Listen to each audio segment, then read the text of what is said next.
चिंडा scientist అన్న మా వాళ్ళు బాయిలో ఉన్నారు, పైకి తీసుకురా. क्या बोला? मेरे को तेलुगु नहीं आता, हिंदी में बोलो. ఈడేందబ్బా తెలుగు రాదంటాడు, ఇప్పుడు ఏం చేయాలా? నాకు హిందీ రాదు, ఎట్లా? 10th క్లాస్లో వాడినేగా, అది వాడి చూద్దాం.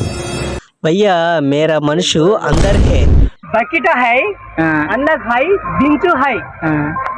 మేరా కో మనిషి, सर सर सर ఏంటి సార్ అది? మేరా కో మనిషి అందరూ ఎక్కుతది, పైకి తీసుకొచ్చి గడ్డ మీద వదిలేయి హై. ఠీకే? ఏం మాట్లాడుతున్నావు? क्या? నరాలు కట్ అయిపోయింది. అరే నీకు ఇంత హిందీ మంచిగా మాట్లాడిన అర్థం మా మనుషులను పైకి తీసుకొని సాగుతాం భయ్యా. నాకు ఇంట్రెస్ట్ పోయింది. तुम्हारा आदमी को मैं मार डालू. మార్గాలు మార్గాలు ఓ మార్గాలు మార్గాలు ఓ మార్గాలు. ఠీకే ఠీకే సమझे. खत्म. Bye bye tata good bye गया.